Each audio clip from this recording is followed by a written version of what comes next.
Word to describe Caitlin Clark. Amazing. Yes. A beast. In fact, ticket sales are down 70% in many places. The Fever played the Mist. Before the news broke Monday that Clark was out with a left quad strain, it's now just $22. The cheapest one. After her injury was announced and people knew that she wasn't going to be playing, the lowest ticket price dropped to $3. Up 1,193%. The Caitlin Clark effect is real, and we're thrilled about it. Indiana Fever ticket prices, the cost just to get in the arenas for the Fever's next 2 road games, way cheaper today than 2 days. That game is now at the United Center, biggest arena in the NBA. All to Caitlin Clark. Me personally, I told y'all this at the beginning of the month.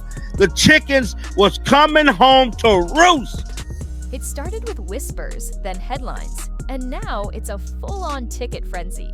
Caitlin Clark's mere presence in a game lineup sends prices through the roof, literally. Before an injury announcement, fans were shelling out $76 for a seat.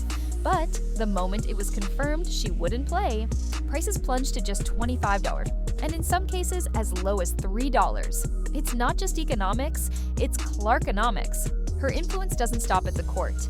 It controls the box office. We're seeing a rookie athlete dictating resale value. The way Taylor Swift does concerts.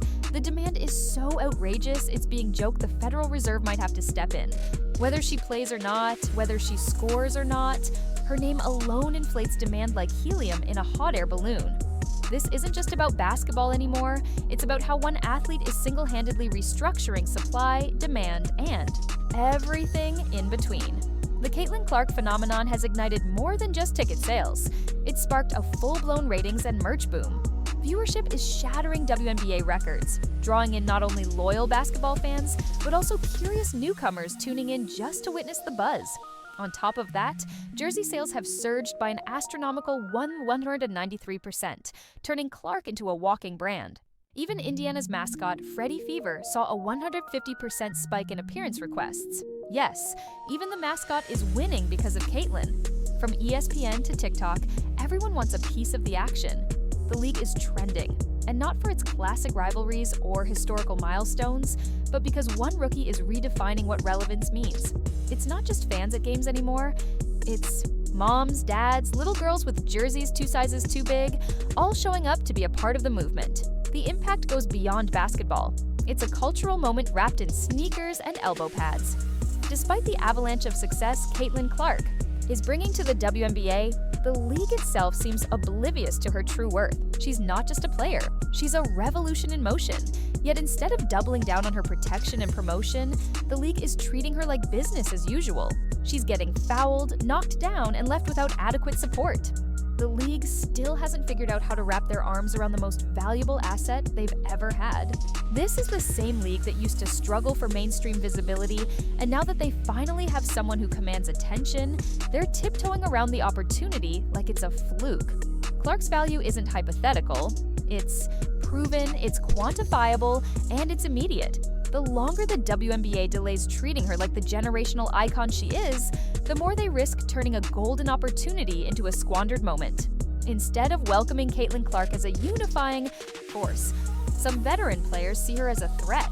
Passive-aggressive social media posts, on-court roughness, and cryptic interviews have painted a picture of envy and resistance. For many, her sudden rise has created uncomfortable comparisons. Clark is being embraced by national media, while veterans who've spent years in the league feel overlooked. But what's missing in that narrative is perspective. Clark didn't leapfrog anyone through favoritism. She earned the spotlight by drawing in millions of eyes. She's not stealing endorsements, she's creating new ones. The resentment doesn't just look petty, it's counterproductive. This isn't gatekeeping a sorority, it's growing a sport. The veterans who should be celebrating new exposure are instead undermining the very platform that could uplift everyone. If unity built the league, envy could unravel it. When Caitlin Clark went down with a quad injury, the fallout was instant and brutal. Not only was she sidelined, but so was the league's momentum. The Fever's upcoming game against Angel Reese's. Sky was supposed to be a marquee event. Tickets were being sold in the Bulls' United Center instead of their smaller home court, a rare upgrade. But with Clark out, the excitement evaporated. Ticket prices dropped from $86 to $25, and it became painfully clear. Her body isn't just carrying the ball, it's carrying the bottom line. If one player's injury can deflate an entire event's value, that's not just impact, that's economic dependency. Yet the league continues to allow Clark to be battered and bruised without intervention, forgetting that this isn't just about wins and losses. It's about preserving the very spark that's lighting up their future. Caitlin Clark isn't just a player. She's a storyline, a symbol, and a headline rolled into one. The second she steps on the court, cameras zoom in like it's a red carpet event.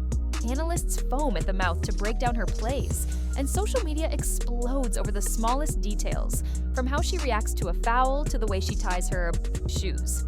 ESPN doesn't just air her games, they frame them like primetime documentaries.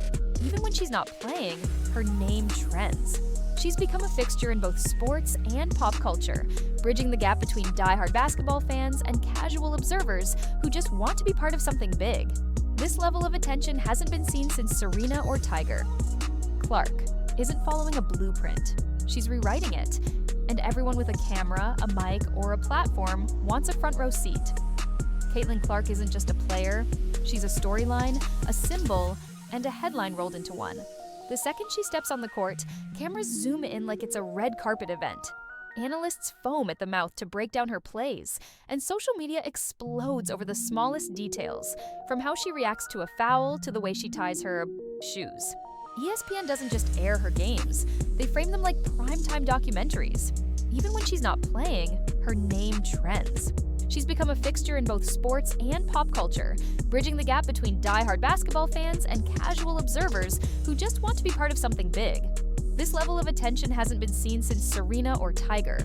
Clark isn't following a blueprint, she's rewriting it.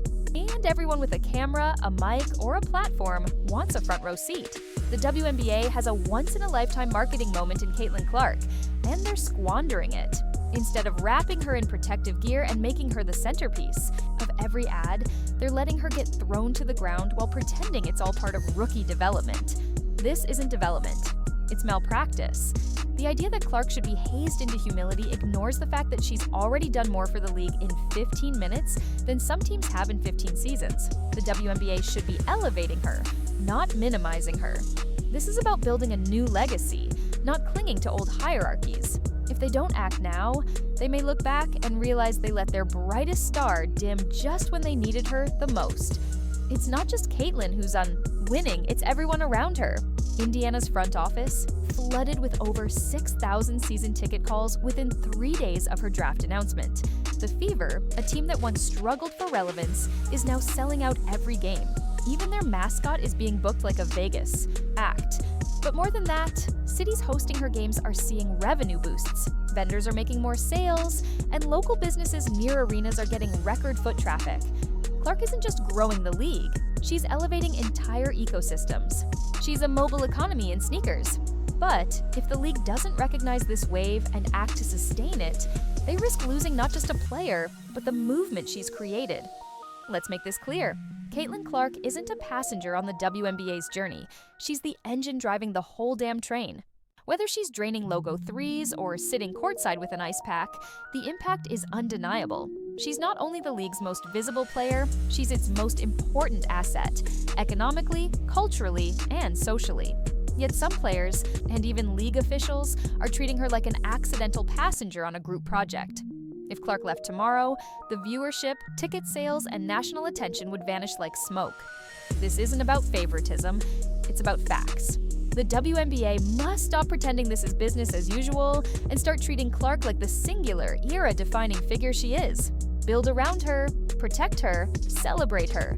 Because without her, that roaring arena would sound more like a library, and the WNBA knows it.